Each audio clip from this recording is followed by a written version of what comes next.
Alors, puisqu'on parlait d'un concours, on va passer à un autre concours et au lauréat de la dernière compétition de Climate Kick, Erwin Guizouarn. Bonjour. Bonjour. Vous êtes donc le président d'Evolution Énergie. Vous étiez face justement à INSEC dont je parlais il y a un instant. Donc voilà, autant dire que votre projet qui est très différent, on va le voir dans un instant, est vraiment important, intéressant autour de la gestion de l'énergie pour les industriels. Juste pour préciser cette compétition Climate Kick, puisqu'ici on en avait parlé de cette branche opérationnelle de l'Institut européen de technologie qui vise à accélérer, à stimuler toute l'innovation dans le domaine du changement climatique et qui coordonne de nouveaux grands projets intégrés européens de recherche, d'innovation et de formation dans tous ces secteurs. Donc on va voir avec vous dans un instant comment vous optimisez cette gestion de l'énergie. Mais d'abord on retrouve dans cette émission Arthur De Graaf, bonjour. Bonjour. Rédacteur en chef de WeShare. Alors avec vous on a beaucoup parlé l'année dernière d'économie collaborative. On va voir comment on peut l'aborder peut-être à travers aussi les enjeux sociétaux et en termes d'emploi en particulier que ça peut engendrer. Absolument, c'est vrai qu'on s'est succédé l'an dernier avec mes camarades de chez WeShare. On vous a parlé de production distribuée, de finances participatives, de consommation collaborative et tout ça est très bien,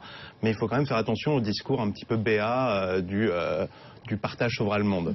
Parce que tout ça pose des questions. Et tout d'abord parce que ça vient chambouler quand même des habitudes, des institutions économiques anciennes et qu'on ne sait pas très bien où tout cela nous mène. Et donc c'est vrai que la question de l'emploi, elle est assez centrale puisque l'emploi, c'est quand même un petit peu le mur porteur de notre société, quoi. Notre éducation est faite pour ça, ça définit notre statut social, notre protection sociale. Voilà, c'est quand même quelque chose d'extrêmement central. Et ce que fait l'économie collaborative avec l'emploi, c'est pas entièrement clair. Oui, on se demande parce que c'est vrai, l'objectif, c'est pas justement de redonner un petit peu le pouvoir aux individus. C'est l'idée affichée, mais il y a quand même un autre son de cloche qu'on entend de plus en plus parce que est-ce que ce ne serait pas une forme de précarisation qui avance masquée de l'emploi? C'est un petit peu la question centrale en ce moment. On se souvient des grèves anti-Uber qu'on a eues de la part des chauffeurs de taxi en juin dernier à Madrid, Paris, Berlin, Londres. Et voilà, la crainte, c'est quand même qu'il y ait une concurrence déloyale, évidemment, mais aussi que ce soit une précarisation, une fragilisation des conditions de travail. Et cette crainte, il faut l'entendre. Parce que quand on y réfléchit, sur Airbnb, quand j'accueille un touriste chez moi, je fais le ménage, je l'accueille, mais je ne suis pas devenu réceptionniste ou homme de ménage pour autant. La personne qui est derrière le volant quand je fais du covoiturage, c'est pas un employé de Blablacar.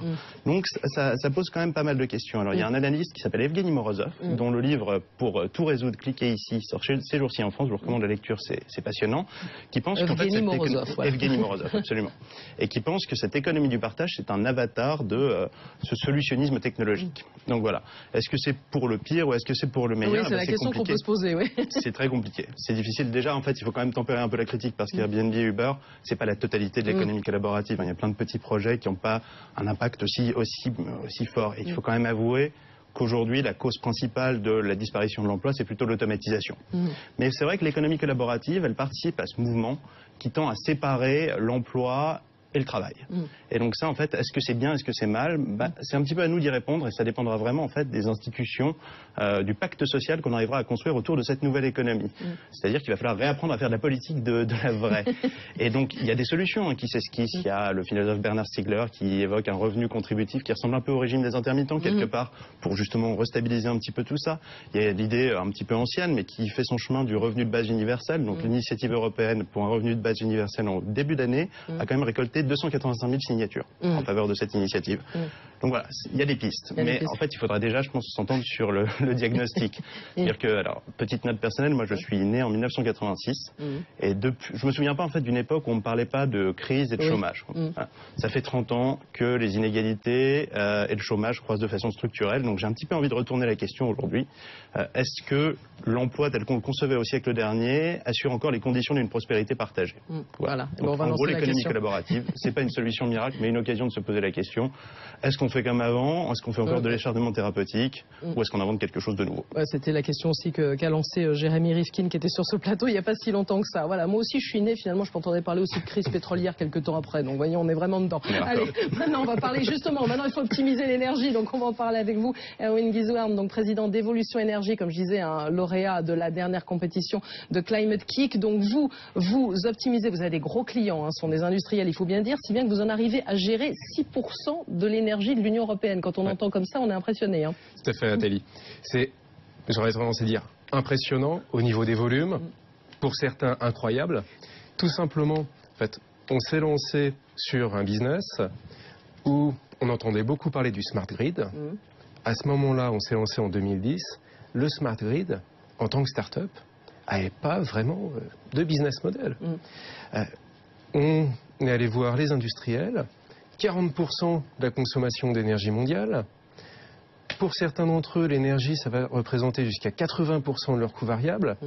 Pour eux, économiser de l'énergie, tout de suite, il y a un retour sur investissement qui va être de l'ordre de quelques jours pour certains et au maximum de 6 mois. Donc ça veut dire que vous avez des grands clients, combien à peu près? On a une dizaine de très grands clients. Voilà. Ça représente plus de 300 sites dans le monde et effectivement à peu près 6% de la consommation de l'énergie de l'Union européenne. Alors ce qu'il faut comprendre, c'est que vous avez mis au point un logiciel, parce qu'on en parle beaucoup ici de ces smart grids, de toutes ces box, etc. Mais un logiciel qui est vraiment compatible avec les besoins des uns et des autres. Et c'est là votre force aussi à Évolution Énergie. Exactement.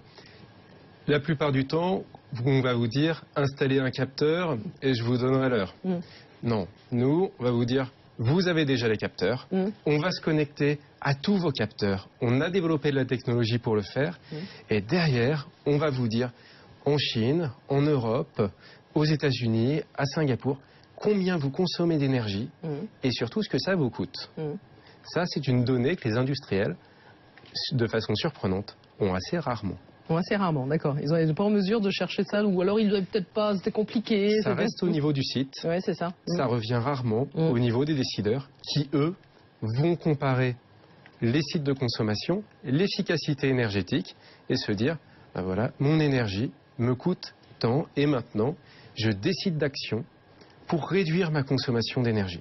Donc voilà, et après ils ont non seulement l'évaluation de ce qu'ils ont, mais après ils peuvent piloter très simplement la totalité de leur site. Tout à fait.